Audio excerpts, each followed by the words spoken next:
Unibertsitateak prestatzen ditu lan kualifikatuak garatu beharko dituzten pertsonak. Neurri handi batean, hauek izanen dira lehen mailako protagonistak gure gizartearen bilakaeran. Hauen azterketek, hauen aurkikuntzek, hauen erabakiek, oro har, hauen lanek aberastuko dute gure etorkizuna. Hizkuntzari dagokionez ere, horrelaxe gertatzen da. Lanpostu kualifikatuetan profesional euskaldunak egotea oso garrantzitsua da euskararen normalizaziorako. Oso begibistakoa da arlo guztietan, osasun arloan, justizian, administrazioan eta baita arlo pribatuan ere. Prisma honetatik begiratuta, zein da euskarak duen errealitatea Nafarroako Unibertsitate Publikoan? Zeintzuk dira gure ikasleek dituzten aukerak euskaraz ikasi ahal izateko? Zer egin da orain arte bide horretan? Zer dago eginkizun? Edo ze beste aukera dago? Banoa Unibertsitate Publikora bertako ikasleen iritziak ezagutzera. Zatozte?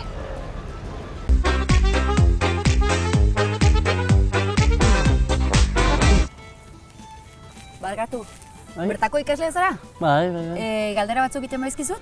Bai. Jarriko naiz. Izena zein duzu? Eneko. Eneko, Anabel naiz, Poste naiz. Eneko, jakin nahian nabil ikasle euskaldunek, ze aukerak dituzte Nafarroako Unibertsitate Publikoan euskaraz ikasteko?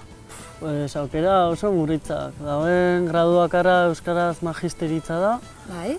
Eta, nesta berez gradu guztia euskaraz izan, dituzte ere bai apuntik eta horrela batzutan gazteleraz, edo pasatzen diren tekstua gazteleraz. Pero bertze graduetan ikasgai batzuk. Nik adibidez soziologia ikasten dut eta 7 ikasgai izan dituen euskaraz, lehenengo mailan. Zenbatetik? 10etik. 10etik 7 Eta euskaraz. gradu guztia gazteleraz. Gainera nire kasun, lehenengo lauieko mainitu 5 ikasgai euskaraz eta ire magisteritzarekin batera ematen ditugunak. Soziologiakoa 2, erateko moduan. Eta hor ere bai, oso kuriosoa da, erizaintzan, ikasle kopurua 140 gorakoa da, ikasle euskaldun gehien dagoen gradua, magisteritza kenduta, eta bertan orain arte 2 ikasgai zeuden bakarrik euskaraz. Eta kurtso honetarako 2 horietako bat kendu dute. Gainera? Bai, orain ikasgai bakarrarekin daude, ikasle kopurua 140 baino gehiago izan da. Suposatzen dut kexak ere egonen direla, bildu dituzue kexa batzuk, ez? Ze arrazoi izaten du jendeak kexatzeko? Baude arrazoi ezberdinak. Adibidez, lehen urtean jarri zen martxan dinamika bat, sortu zen arazo batetik. Izan zela agronomoen ingenieritzan, apuntatu ziren ikasgai batera euskaraz zena eta iritsi zirenean, konturatu ziren irakasle horrek baja hartua zuela eta ordezkoa gaztelerazkoa jarri zieten. Eta orduan hasi ziren... Nola liteke euskarazko ikasgai batean gaztelerazko irakasle bat jartzea? Pues ez da egin nolatan den, baina behin gehiagotan eman den kasua da. Eta hortik abiatu genuen dinamika bat eta hasi ginen biltzen kasu ezberdinak.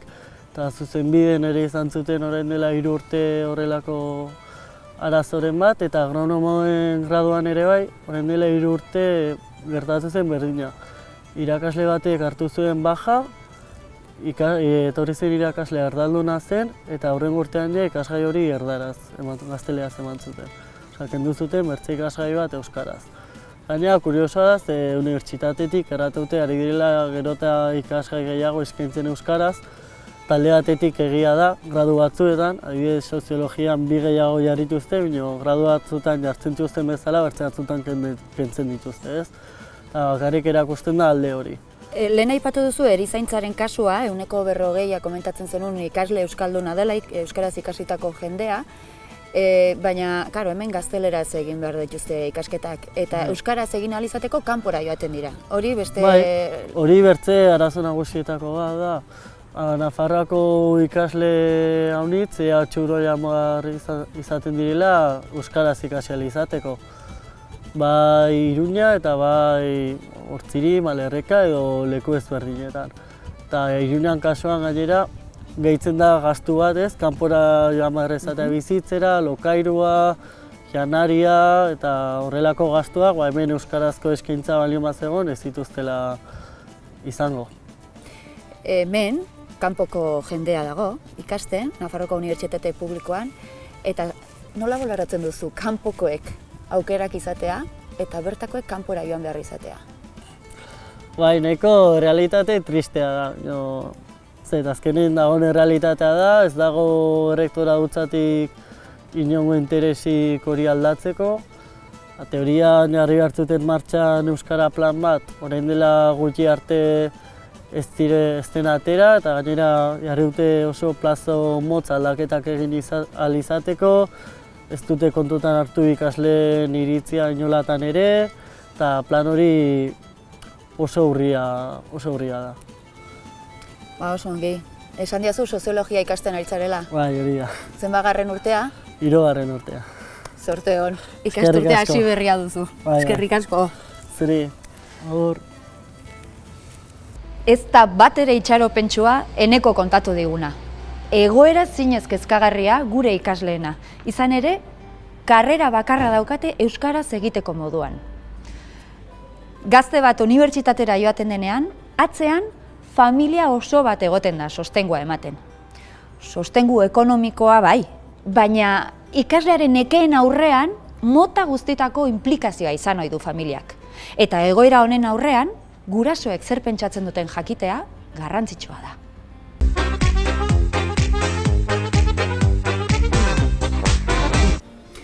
Josune, David Josune, zue gurasoak zarete? Bai? Bai. Zuk oraindik ez dituzu unibertsitatean, zuk baten bat bai? Bai. Baina unibertsitateari begira, ze espektatiba dituzue? Bueno, horrek kezkatzen gaitu. Ilun xamarra egoera eta nire kasuan iritsi aurretik kezka badut. Euskarazko eskaintza hobetuko ote den edo beharra baitago, nire ustez. Josune? Eta nire aldetik ikastolan zeudenean seme alabak, esaten genuen, iritsi ordurako izango dugu euskaraz eskaintza eta ez da arazorik izango, euskaraz hemen Nafarroan ikasteko. Eta iritsi da momentua eta berri jarraitzen dugu. Ja. Gurasoak bildu zarete, ikasleei egin diezue, datu bilketa bat egin duzu ikasleen artean, nola egin zen duten ora? Ze maitza egon da datu bilketa hartan? Gobernutik edo agintarietik esaten zigun, ez zela behar euskara eskaintzea unibertsitatean. Nahikoa zela eskaintzen zenekin, baina guk ikusten dugu badirela ikasle euskaldunak asko, gainera. Orduan hori nahi genuen nolabait objektiboki edo erakutsi gure esku dauden baliabide gutxiekin murritzekin ez. Eta zein da errealitate hori, ze emaitza izan du datu bilketa horrek? Galdera batzuk baziren horietan eta oro har nagusiki galdetzen zitzaien gurasoei ea zer nahiko zuketen bere seme alabek institutua bukatu ondoren. Hemen edo kanpoan euskaraz eta gaztelaniaz. Eta ea ze iritzi zuten ematen zituzten erantzunen arabera.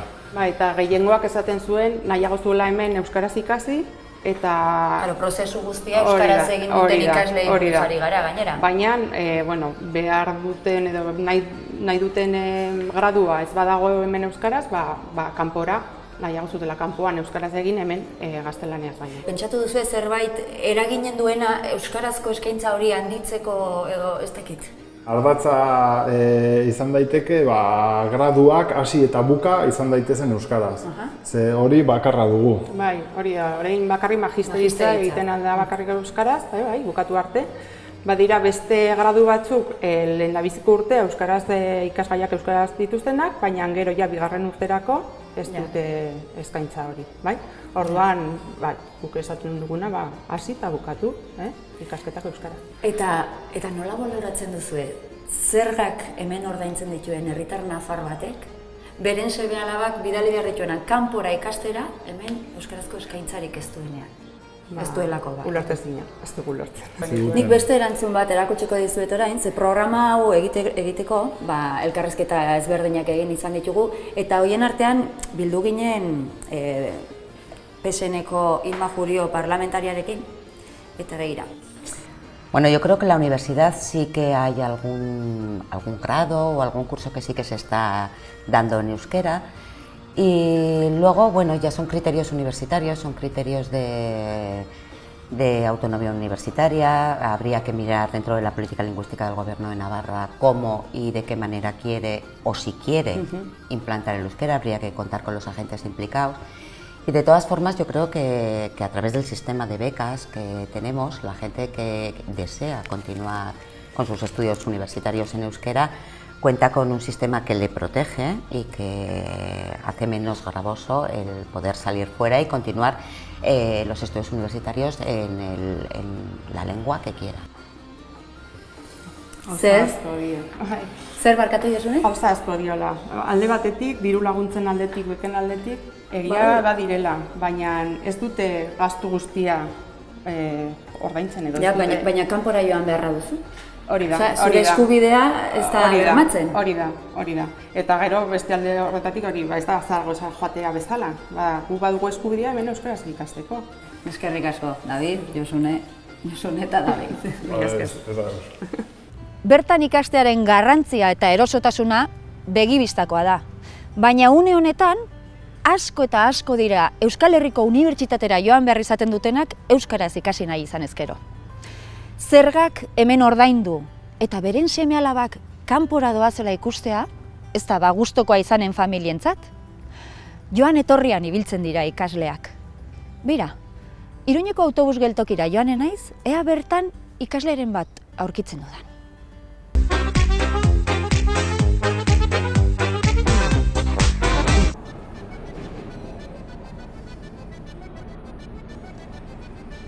Kaixo. Kaixo. Barkatu, Bai? autobusan zai? Bai, Nora zoaz? Donostira noa. Donostira eta Bai. barkatu galdera, baina zertara?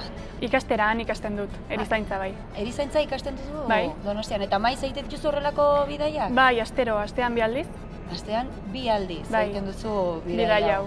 Eta erizaintza ikastera Donostira, baino nik dakidala, hemen Nafarroan ere bada erizaintza ikasketa, ez? Bai, badago, baina ez dago euskeraz. Eta, klaro, nik euskeraz ikasi nahi nuenez, bai, joan behar izan nuen Donostira ikastera. Beti ikasi izan duzu euskaraz? Bai, txikitatik. Eta familia ere euskalduna, lagunekin ere euskaraz, bizitza euskaraz, eta orduan. Euskaraz bizitzarela legia Bai. eta unibertsitateko ikasketak ere euskaraz. Eta Hori da. Donostira joan beharra. Bai. Gogorra izan zen Donostira joan behar hori? Bai. Zera, azkenean bizitza dut hemen Iruñan, lagunak Iruñan, familia Iruñan, beti ikasi izan dut hemen Iruñan. Eta orduan, euskaraz ikasi behar izateko, kanpoera joan behar izatea, dena berria, dena... Bai. Zuk esan diazu, astean 2 joaten zarela, eta horrek, suposatzen ditzuna, suposatuta. Baina suposatzen dut, ekarriko dizkizula, eragozpen gehiago ere, zuri eta familiari. Bai, hori, azkenean, astean 2 aldiz hartu behar dut busa, eta beti maletekin gora, bera, eta gero ere dirua da. Bai, esfortzu ekonomiko handia suposatzen duen, Astero autobusa ordaindu beharra, han Donostian pisua ordaindu beharra. Pisua, janaria, dena. Bai. Eta zuk erizaintza ikasketak bertan egiten dituzu, suposatzen dut praktikak ere eskatuko izkizutela han egitea, osakidetzan, bai. Eta zuk bertako lan protokola ezagutuko duzu, osakidetzakoa. Noski. Baina zu hemen osasun bidean egon entzinateke, eta horrek zer agozpen ekarriko dizuk ere bai? Azkenean han beste osasun sistema bat da, eta bakoitzak baditu bere protokoloak, bere antolamendua, eta orduan, hangoa ikasten dut, eta gero ona etorri behar badut, dena berria. Zuk esan duzu gainera erizaintza, eta ni jakin badakit, hemen ikasten duten erizainen 50 inguru, euskaraz ikasi duela, eta orain gazteleraz ikasi behar unibertsitatean, beraien karrera. Azkenean bakoitzak bere bizitza daukate, igual jende askok ez dauka nola, dirurik edo kanpora joteko, edo baliabiderik, eta azkenean moldatu beharra nahi ez duen horretara. Nahi ez duen horretara. Ikasi nahi duena ikasteko. Komentatu diazu, astean 2 egiten duzula bidaia, esfortzu ekonomikoa suposatzen diola familiari eta, baina karo, zu astebururo etortzen zara etxera. Eta asteburuak nolakoak dira zure etxean? Ostiralean iristen naiz, nahiko berandu eta nekatuta aste osoa kanpoan egonda. Eta orduan, koladak egin, ekartzen dudan guztia garbitu, taperrak garbitu, lavagia, senta hori dena. Gero, larun batean egoten naiz lagunekin, eta gero igandean, berriro maleta egin. Dena arropa sartu. Hiru egun eskas horietatik, bi ematen dituzu ekarritakoa garbitzen eta hurrengorako prestatzen. Karo, suposatzen dut aurreztu behar dela ahalik eta gehien, ze kanpoan ikasteak. Bai. Gartzen duen esfortzu hori bintzat arindu egin behar da. Bai, han ahalik eta gutxien gastatzen eta egiten ditugu janariak igandean eta taperretan sartu eta ara eraman, gero astean zehar han janaria preste ditukitzeko eta ze klaro, unibertsitatean ez du denborarikia eta... Ja, dena egina, ahalik eta errazten. Ja.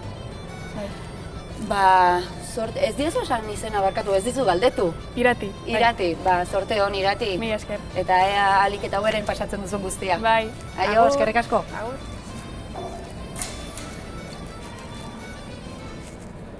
Nola ikusten da errealitatea Nafarroako Unibertsitatetik bertatik? Ezagutu nahi ditut arrazoiak. 30 urte pasata gero, euskaraz gradu bakarra eskaintzeko, ikusten ez ditudan arrazoiak egon behar dute atzean. Jon Alonsorekin egin dugu hitzordua. Nafarroko Unibertsitate publikoan lan egiten du, eta inork baino hobeto ezagutzen du egoera. Ea zerbait argitzen digun.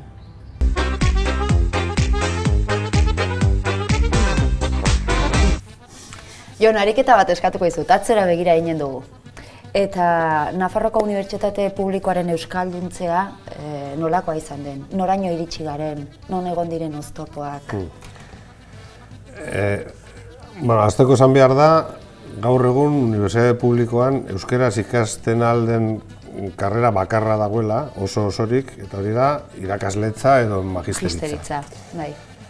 Magisteritza ematen zen euskaraz Iruñean, NUP, Nafarroko Unibertsitate publikoa, sortu baino lehenagotik ere. Nik uste gogoratuko dela jendea, NUP sortu baino lehenago, NUP sortu zen hori dela 30 urte, hori baino lehenago, zeuden unibertsitate eskola batzuk eta fakultate batzuk Zaragozaren menpe zeudenak, esate batera empresariales, beste bat zen magisterio, eta han orduan ere ematen zen euskeraz magisteritza. Beraz, gero NUPek egin zuena, NUPek ez zuen egin zer berririk, baizik eta besterik gabe hartu zuen hor zegoen hori eta bere baitan hartu zuen, ez?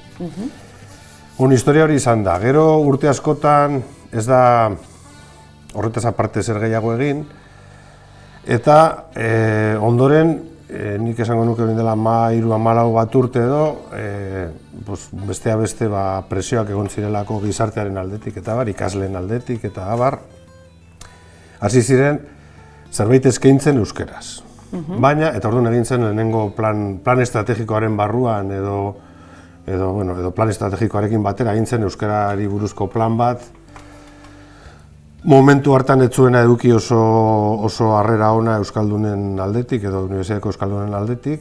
Gero beste urte batzuetan ez da planik izan, eta orain berriz ere, azken plan estrategikoarekin batera, unibertsitateak egiten ditu plan estrategikoak 4 urtean behin edo, orokorrak, gauza guzti kontun hartuta.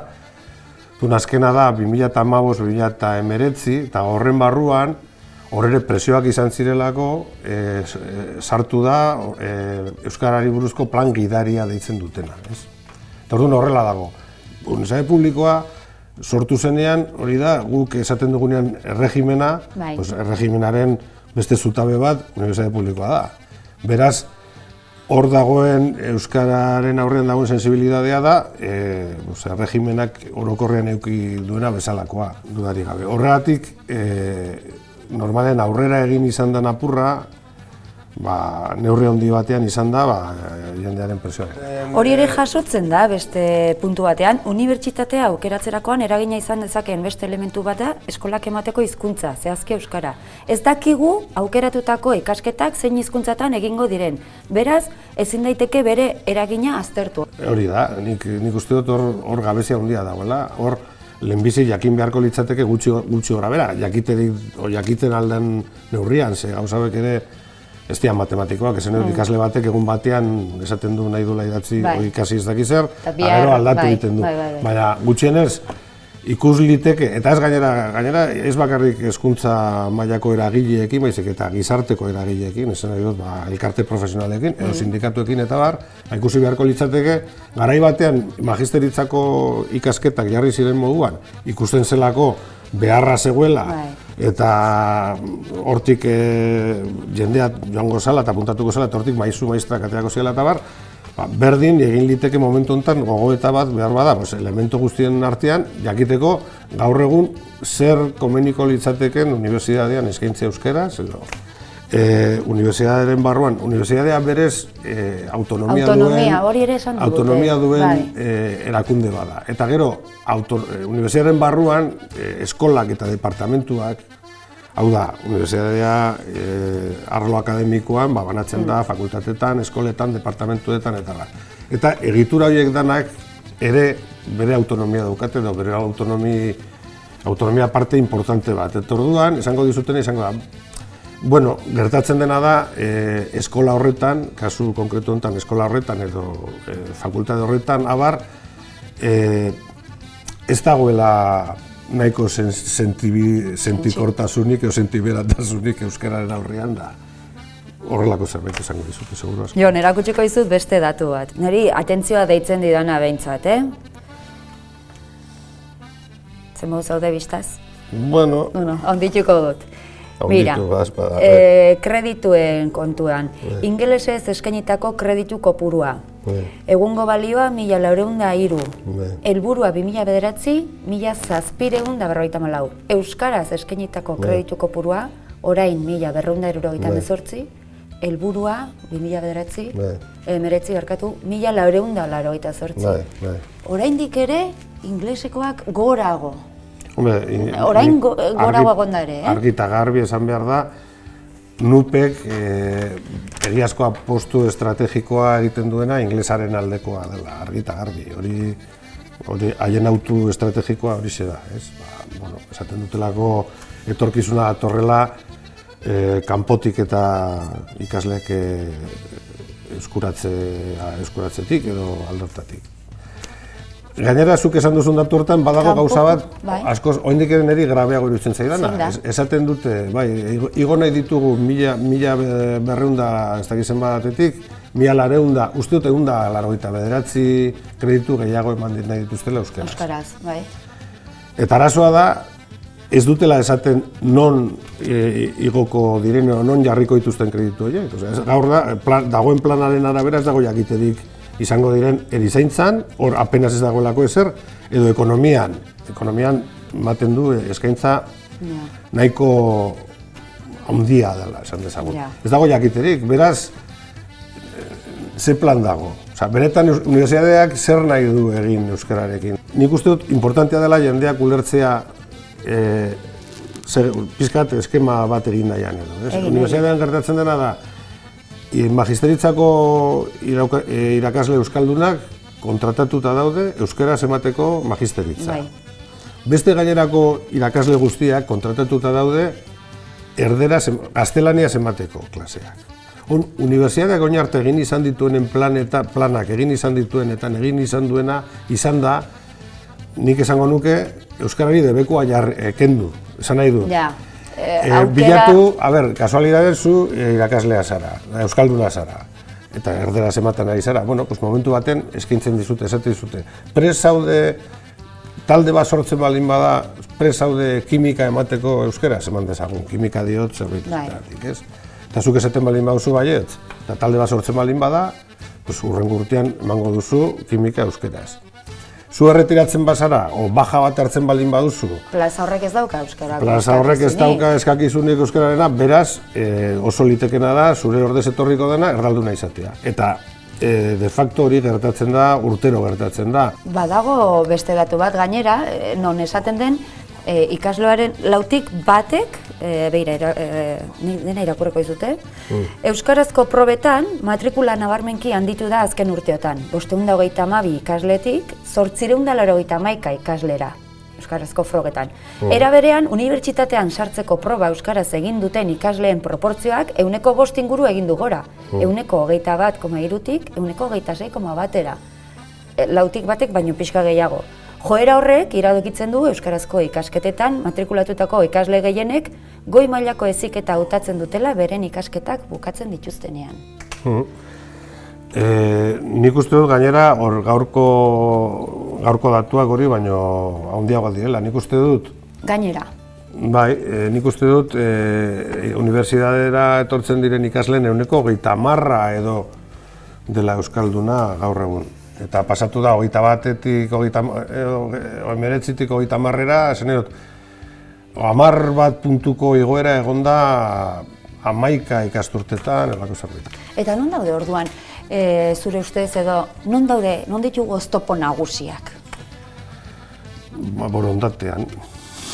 Borondate politikoa da guztia. Gero beste alde batetik, gero ni begira ere esan beharko nuke, niri irudipena dela, niri iruditzen zait batzutan, euskal zale den jendea ere, ez dela oso kontziente unibertsitatearen garrantziaz.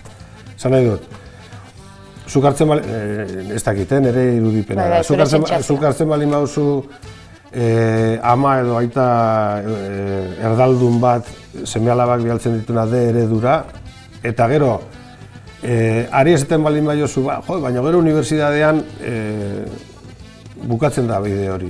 Zer hor, ja dana erderaz da. Eta seguru asko jende asko erantzungo dizu. Bueno, bai, baina ordurako ja ikasi dute, badakite hizkuntza eta, bueno, gero ikasi berbaldin baute beste hizkuntza batean, bueno, batzait horren beste inporta. Jon, esaten dizun guzti honetan, ikusten dudana da, badagoela apostu bat kanpoko ikasleak ekartzeko, eta gureak, euskaraz ikasi nahi duten horiek autobus geltokian daude, ostiralero eta igandero. Bai, hala da. Administrazioak dituen hainbeste baliabide edukita, ez dut ikusten sekula egin dutenik benetan olako prospekzio, olako azterketa serio bat, ikusteko zer eskaintzen altzaien, kanpora jaten diren ikasleri, geldi daitezen, esate batera. Gero, jakina lehen ere esan dugu, noraino geuk, euskaldunok, noraino garen kontziente ze garrantzia duen unibertsitatea eta hori guztia. Baina gero, ikusi beharko litzateke baita ere, jakina, azken finean, irakasle euskaldun batzu bat daude, baina gehienak ez dira euskaldunak, eta horiek bestelako interesak dauzkate, hizkuntzarekin lotuta edo euskararekin lotuta ez daudenak, azken finean, ez? Eta gero gainera gertatzen da, unibertsitatearen autonomiaren barruan, irakasleak azken finean, katedradunak eta irakasle titularrak pisu handia dutela, azken finean horiek dira neurri handi batean unibertsitatea zer den markatzen dutena. Unibertsitate komunitatearen barruan, deitzen den moduan, horiek dira pisurik handiena daukatenak eta beraz horiek dira jaunda jabe, esan dezagun. Baina gero, badituzte freno batzuk, esan dezagun, kanpotik jartzen aldizkiena gobernua edo gizarte kontseilua deitzen den erakunde bat badago, gizarte kontseilu horrek edo gobernuak jartzen aldizkien frenoak, dizkieten freno horiek, baina gainerakoan haiek aintzen dute. Eta orduan, zuk baldin badaukazu irakasle jakin bat, ez duena inondik inorera ikusten euskara beharrezkoa denik, zuk eukiko duzu katedradun hori, irakasle titular hori, eukiko duzu bere tokian, jubilatzen den arte, eta gainera oso nekez mugiaraziko duzu bere iritzi horretan. Beraz, azken finean esan dezagun, irakasleen interesak interes orokorren gainean sartzen direla. Eskerrik asko, Jon. Eskerrik asko zuei. Gogoan dut, Hezkuntza Kontseilaria den Maria Solanarekin hitz egin genuenean, unibertsitatearen gaia aipatu genuela. Nafarroako gobernua egiten ari denaren inguruan, honako hau esan zigun.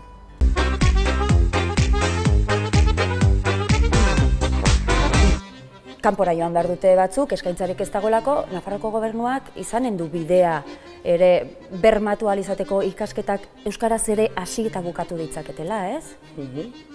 Bueno, horretan gabiltza. Elkarlanean beraiekin, unibertsitatean kasua oso berezia da. Izan nahi dut unibertsitateak badu autonomia ia guztirako, autonomia ekonomikoa izan ezik. Ze gure aurrekontutik, gure diot justu hezkuntzan aurrekontutik jasotzen baitu diru laguntza. Bino beste guztietan nahiko autonomoak dira eta modu autonomoan aritzen dira eta hala jarraitu nahi dute eta uste dut ongi dagoela ere bai. Ez da irakaskuntza derrigorrezkoa eta neurri horretan ere beraiek badute beraien ibilbidea egiteko aukera. Beraiek egin berri dute Euskara plan estrategikoa, aspaldidanik behartzutena egina duki, baina orain egin dute, eta hori eztabaidatzeko hastia izango dutela uste dut. Eta igorri ziguten, nik eskatu nuen, eta ikusteko aber zer, eta nola, ze nahi nuen ikusi horretan nola islatzen zen etorkizunera begira plangintza, asmoa hor egon badago, baina oso motelki. Orain finantziazio urtean hitzetakoarekin ibili gara, hori sinatu behar dugu hemendik gutxira, eta horretan esaterako eskatu zaie ahalegina egin dezatela. Euskarazko kreditu gehiago sartzen eta bermatzen hori posible izatea. Hasi eta bukatu Euskaraz eginez dena, irakasgai guztiak eta behar bezala osatuz gradu osoak Euskaraz. Nafarroako Unibertsitate Publikoko hizkuntza plangintzarako zuzendaria den Imanol Nuñezekin egin dut hitzordua. Euskara plana prestatzen ari da. Eta plan honek ze helburu eta ezaugarri dituen jakitea gustatuko litzaideke. Anoa.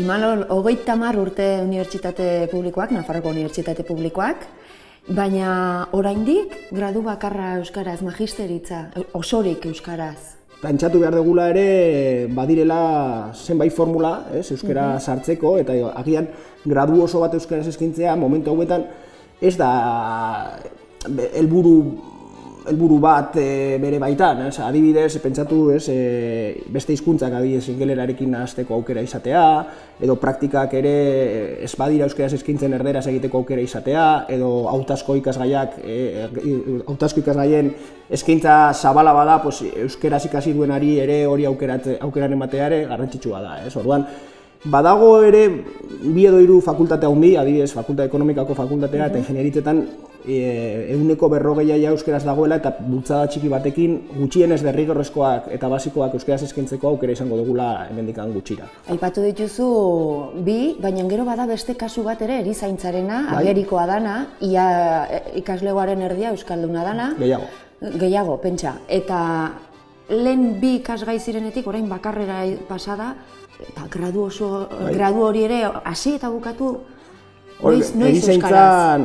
Erizaintzan oraindik bide luze badago euskaraz sartzeko, hori onartu behar da. Azkenean ere, ikasgaiak emateko,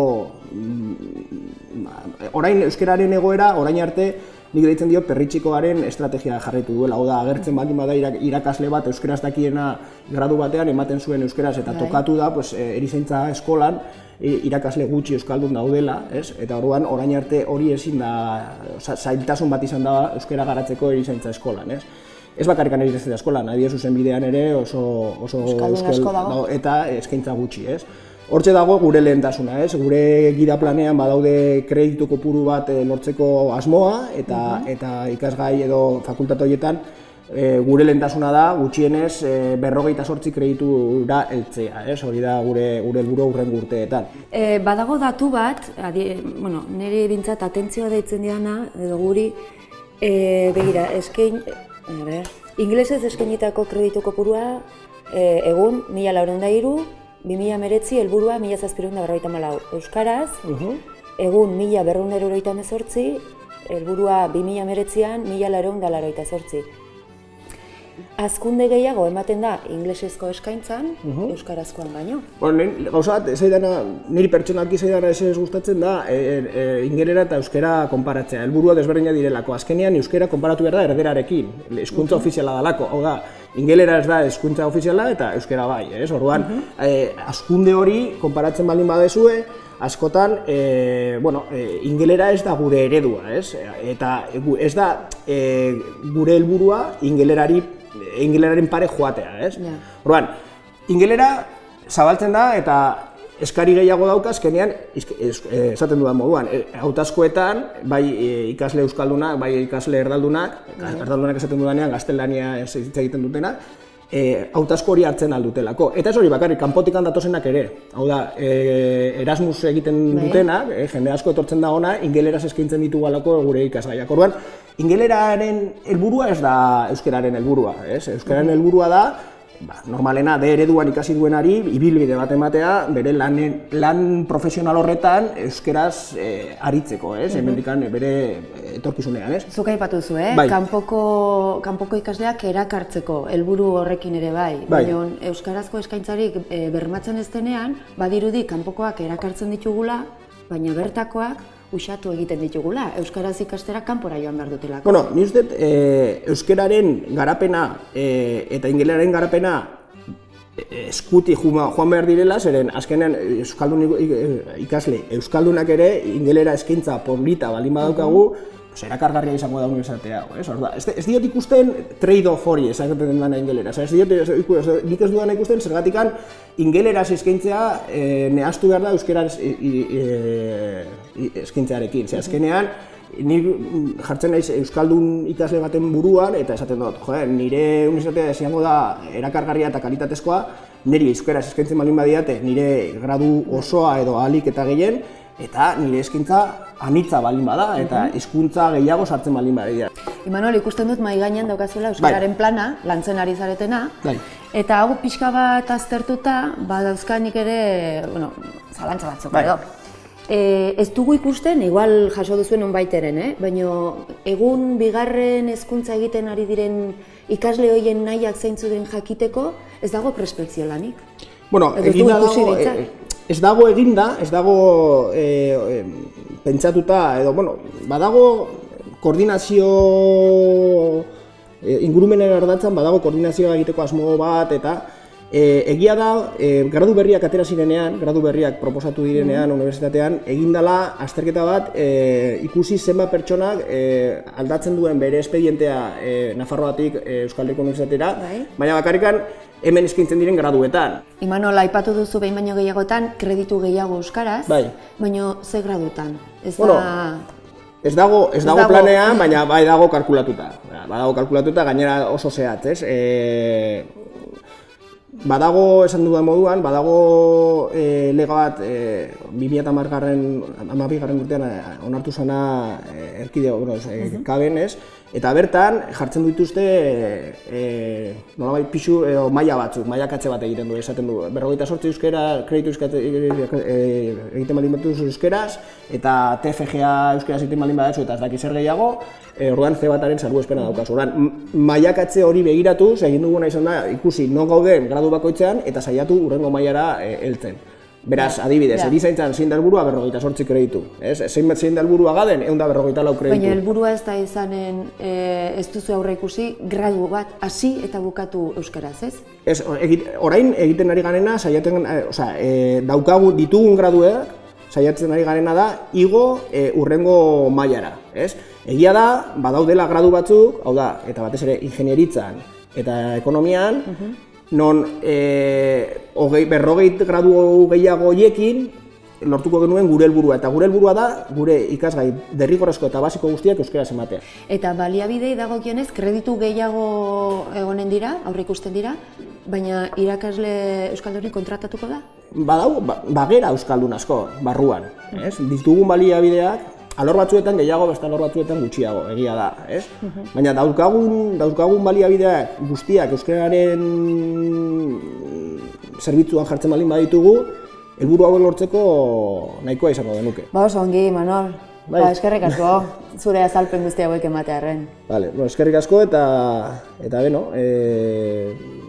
aber 2019an etortzen garen eta ikusten dugun zerbete dugun eta zer ez, zeren gauzak bete gabe geldituko dira gertatzen den moduan, askotan gertatzen den moduan.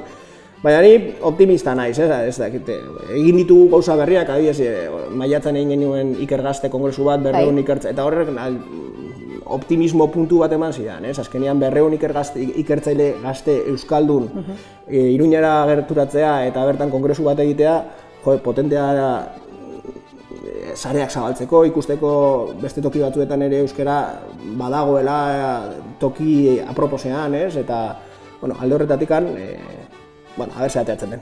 Oso ongi, oso ongi.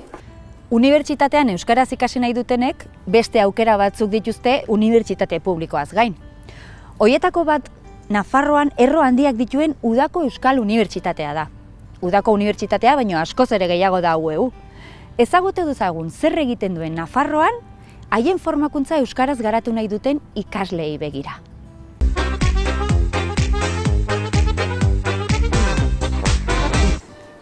Fernando, UEU, Udako Unibertsitate Euskalduna eta Larraona. Oso loturik izan da Nafarroantzat egonda. Urte askotan, Bai. Hala da. Gauzak asko aldatu dira epe batetik aurrera, ez? Dene erlazio hori egiten dute batez ere, ni baino helduago direnek hori ezagutu dute. Hemen Nafarroan badira ikasle asko euskaraz ikasi nahi dutenak, baina ezin dutenak. Nola laguntzen aldi UEUk? UEUk egiten duen lana da, alde batetik, unibertsitate ezberdinekin hori sustatzea, hori da gure helburu nagusia. Euskal Unibertsitatea sortzearen ikuspegitik, dauden unibertsitate eta euskara daukatenei esan euskara saritu behar direla eta horretan laguntzen dugu. Hitzarmenen bidez egiten duguna da, gure irakaslego eta bazkide eta gure sare guztia hori lortzearren bultzatzen aritzen gara eta eskaerak eginen eta eskaintza egiten. Eta UEUk egiten duena da, euskaraz ikasi nahi duenentzat, gure graduko eta gradu ondoko ikastaroak ditugu, batzutan propio ikastara batzuk, beste batzuk UPU-ren bitartez ofizialak direnak. Eta gero hainbat unibertsitatek onartzen dituzte bere kreditoak gure bitartez, udan ikastaro egin badute, edo orain ja urte osoko ibilbidea abiatu genuen. Lehen aipatu duzu Larraonakoa? Bai. Horren inguruan, orain egiten duguna da urte osoko ekintza. Lehen zen Udako Euskal Unibertsitatea, gure asmoa da izatea Euskal Unibertsitatea. Helburu hori aipatu duzu lehen, eta orain ere esaten duzu, Udako Unibertsitate Euskaldun izatetik Euskal Unibertsitatea izatera. Egon dira saiakerak? Bai, eta horretan jarraitzen dugu. Urruneko unibertsitate baten diseinu horretan gabiltza. Horrek denbora behar du eta jendea prestatzea. Orain momentu honetan Nafarroari begira, ze proiektu dituzue martxan? Orain eskaintza propioa daukagu, Nafar gobernuarekin hitzarmena berreskuratu dugu urte asko eta gero, orain gobernu berriarekin, eta baita unibertsitate publikoarekin egin berria dugun hitzarmena ikastaro amankomunak, haiek eskatutakoari erantzunez, beraien beharrei erantzuteko, eta gero eskaintza propioan ikusten ditugun gizarteko beharrei erantzuteko ikastaroak. Eta azkenez, Fernando, hemen Nafarroan badago egitura iraunkorrik? Gurean, gure erakondean. Bai, krisia horretik etendu egin zen, bulego langile bat genuen Iruñako egoitzan. Olako batzorde propio badaukagu UEUren egitura barruan, badago talde eragile bat, non hainbat lurraldetako irakasle osatuta batzorde iraunkorra edo talde eragilea deitzen duguna, eta bestetik badugu Nafarroan propio olako batzorde bat lurraldekoa, Nafarrez osatuta eta Nafarroko bulego langileari laguntzeko, bai kudeaketan, proposamenetan, eta kasu honetan erakundea zabaltzera emateko, hemen nizurekin... Hori da beraien zer egina. Hori da, olako elkarrizketei erantzuteko ere, eta... Mila esker, elkarrizketa honi ere erantzuteagatik. Bai, eta ez horregatik, haizu nahi duzuenen arte. Kontua da, aurre daukazuela online UEU, nahi duzuen gauzetarako, eta ikusteko dituzuen zenbait liburu doainik, euskaraz egin dituguna, 100 liburu daude, eta gai ezberdinetakoak. Unibertsitateko ikasleak entzuten badute zuen elkarrizketa hau, hor jakin dezaten. Jakin dezagun denok. Eta hor daukazue datu base bat ere, eta Eustaro aldizkarian Euskal Herrian egiten den giza eta gizarte zientzietako aldizkari euskaldun bakarra da, eta hori UEUtik kudeatzen duguna. Oso ongi. Kasu eginen diogu. Mila esker. Gero arte. Zuri.